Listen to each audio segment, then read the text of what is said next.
On this episode of 1 Year Reviews, today we're going to be taking a look at the Traxxas Rustler VXL. How's it held up and done for me over the actual 2 years that I've had it? Hello and welcome back to the channel. That's right, it's time to do the actual 2-year review of the Rustler. Now this was actually my first modern hobby grade car that got me back into the hobby. I have an original Tamiya Clodbuster. I got one of the first ones out from 1987, and it was sitting so long I wanted to get it running again, and that really led me down this rabbit hole of seeing what new cars were about. And I was afraid that I might not get into the hobby as much as I had, so I wanted something decent but didn't want to put a ton of money into it. And then, you know, just watching videos back and forth, I decided on the Rustler VXL, and it's been 2 years actually since I've done that. So talk a little bit about what issues, problems I've had with the things I like and dislike. I will touch on start with the body here real quick. You know, a lot of people that had this will tell you it's kind of hard to get this clipped in. I mean, once you've had it a while, you get that routine down. But one of the biggest problems that you have here is the wheelie bar gets jammed into this body, and you can see mine is all kinds of smack. It got to the point I've cut a lot of this out because this wheelie bar, look, I mean, it's spaghetti, man. There's nothing there. I've never seen such a weak setup on a car in my life. So that's a couple things that I dislike. Now, one thing too, at this price point, Traxxas did not have a fan on the ESC or the motor. I had to add both of these, and this car goes into thermal fast. Running 3S, no motor on the no fan on the ESC. This thing will thermal. You will not get through a battery if you have any kind of heat whatsoever. So really, I just don't understand Traxxas's decision to not at least put a fan on the ESC. So I have that upgrades. I had the fans. Also here where the slipper clutch goes in, I believe it was like a plastic bushing instead of a bearing, something like that. I can't recall 100%. I saw quite a few people recommend changing that out. So, and I did, and I'm glad I did it when it was still new, because it was already starting to get to the point where it was melting and getting stuck. So, you know, for the price point they want on this thing, I think it really needs some more parts. I mean, this chassis, all this stuff's been around for a while. I think, you know, might be a time for a bit of an upgrade, an update. As you can see here, I have this bag on here too. This being a tub type chassis does horrible. It is horrible for collecting debris. Now here's one thing that people either love or hate. To me, I like this system myself, is this battery tray system where, look, that's it, the battery's in, it's done, and we got it hooked up. Some people don't like that because it limits the batteries that you can put in here. Some will say that you can only use a Traxxas. That's not true. You just have to hunt around and find something in the right size. Usually the Z batteries, Z-E-E-E, kind of mimic the size of the Traxxas. So if you go find a 3S 5000, the only problem is none of them will have a Traxxas connector.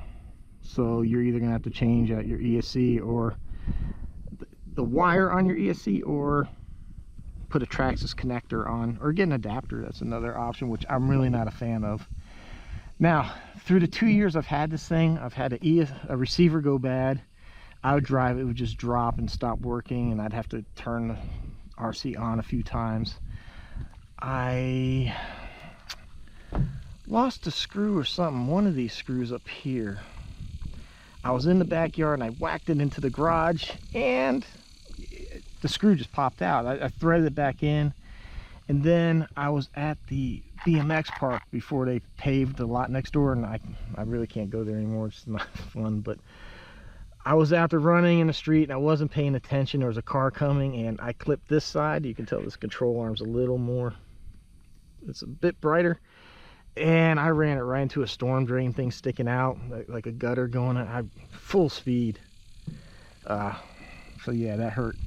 So I've actually came out here once before and I did speed runs. I'm going to go ahead and add that here in a second, but I wasn't happy with the way the video came out because I spent too much time talking, didn't target like the things that I wanted to talk about on the car. So I'm reshooting this to save you 30 minutes of rambling nonsense. That's what happens when you're get in a hurry, you're trying to beat weather and all that other stuff. So let's go ahead and I'll show you the speed runs, and then we'll get back here and we'll do some running around here, show you how it runs, and I'll talk a little bit more about the car. Oh, one other thing here you might notice, I do have the GTX shocks on here. So it is a nice upgrade, a bit expensive, but it is a nice upgrade. One thing I've never done, I never did a speed run. When I bought this car, I didn't even begin to have a GPS. So there we go. Hopefully you all can see that.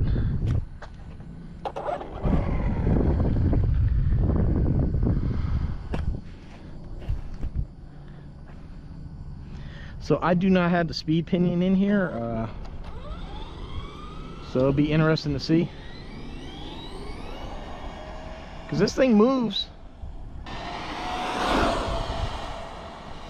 Okay, let's see. I really do hate the zap.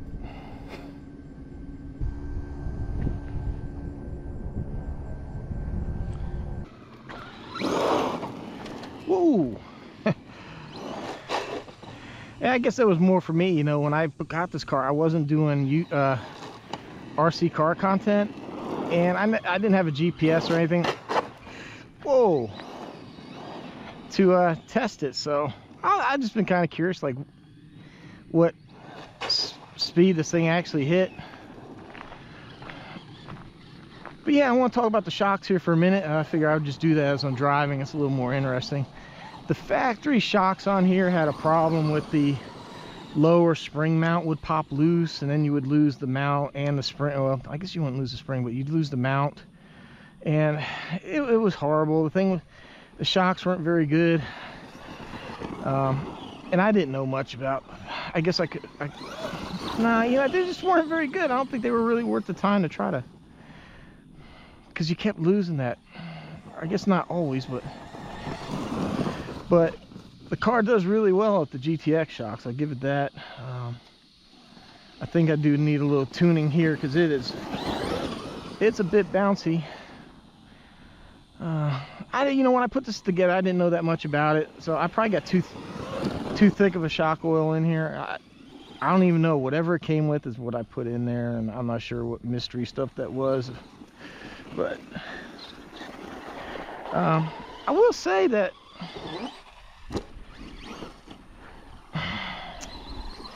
it's been a good RC. It's been solid. It hasn't really caused me any problems. Ooh, hear that thud? Yeah, I got these shocks set fairly soft.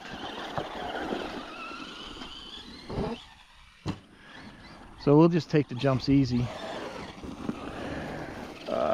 So the car, oh yeah, it's been extremely durable. I got no complaints there with it. Ooh, that was my fault. I hit reverse for some reason. I shouldn't even jump that. I wasn't straight on it. It's been durable. It's fast. I'll give that, especially on 3S. It's a good, fast, powerful vehicle. Why did I do that? But I do feel like it's time for Traxxas to do some updates, and I'm not just talking about throw some metal bits and pieces on an old thing. Who cares? That's redesign it first. Fix the problem with the body being really hard to get into the front. Fix the wheelie bar thing, clip it in there, and let's upgrade this thing to like a center diff. Get rid of the slipper clutch. Let's go with the center diff. Let's, you know, you're asking pretty good money for this car. Now granted, I mean, it's not that far out of line with some of the other offerings by ARMA, like the 3S Big Rock and stuff like that, but it does tend to be more, especially when the ARMA comes with fans and stuff like that. So, but they all come with the same cheap shocks, but the shocks on the ARMA don't eject the shock caps.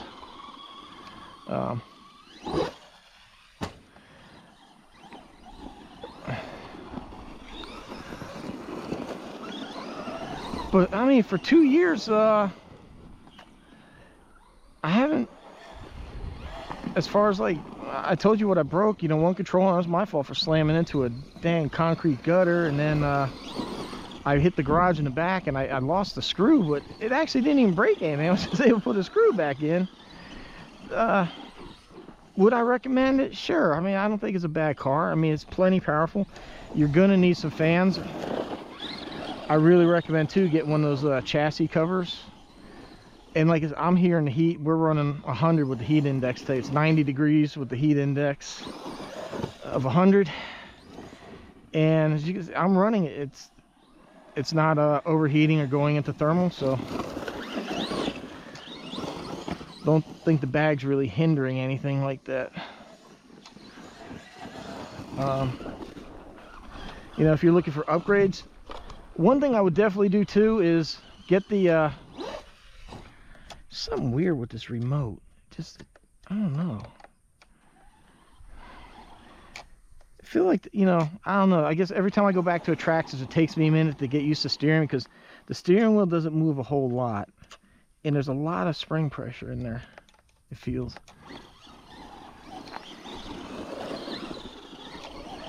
So it just takes a little getting used to. I'm not used to having to like wrench on this thing,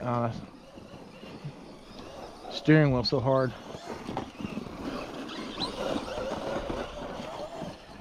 But definitely do that upgrade on the slipper clutch. Like I said, I forget what it is. It's like where the slipper clutch goes through. I think what they did is it was just a plastic bushing, and there's like a bearing upgrade. Go through my Amazon store, look at the parts or whatever, or, you know, I'm pretty sure some other people, or I even have a whole build video. I got videos on doing the upgrades for this, so check that video out. But yeah, I mean, the Rustler, it's been around a long time. There's plenty of parts. I will say one thing I do like on this that Traxxas doesn't do is the metal drive shaft down the center.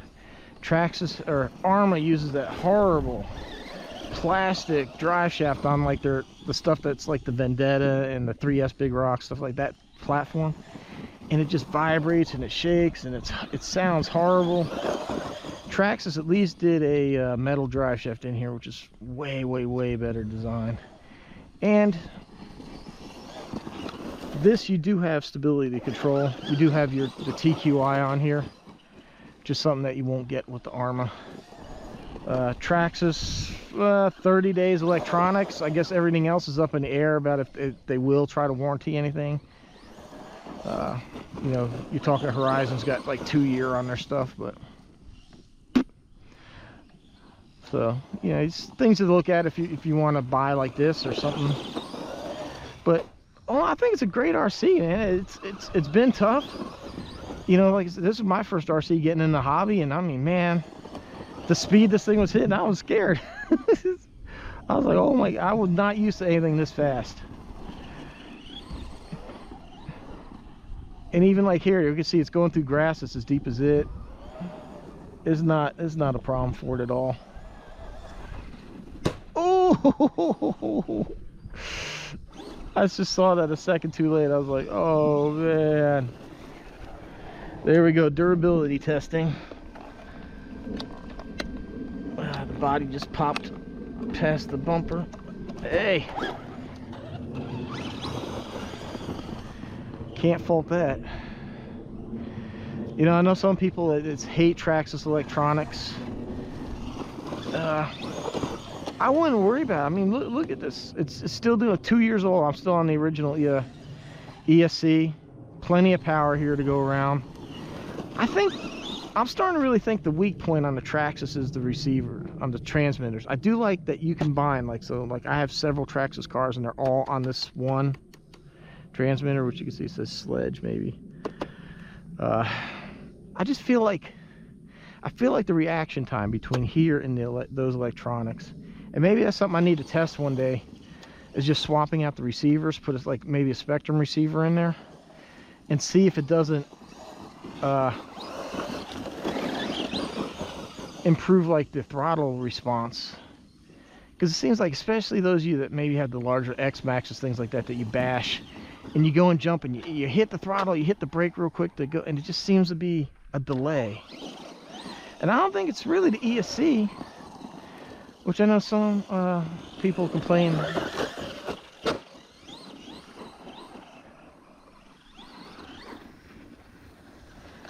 Some people say the ESCs brown out, but I think that's more the larger 8S stuff. I don't know, but so far, electronics-wise, the only problem I've had with this is the receiver, and I've had 2 receivers go bad on various Traxxas vehicles. But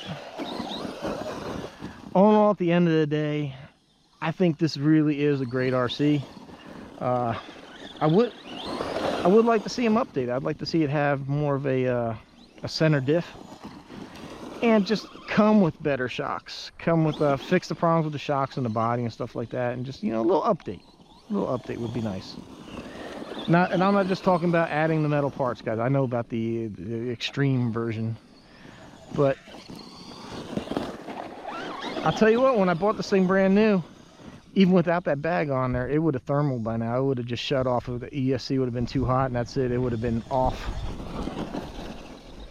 That blew my mind. I think maybe 5 minutes of running, and it was off. It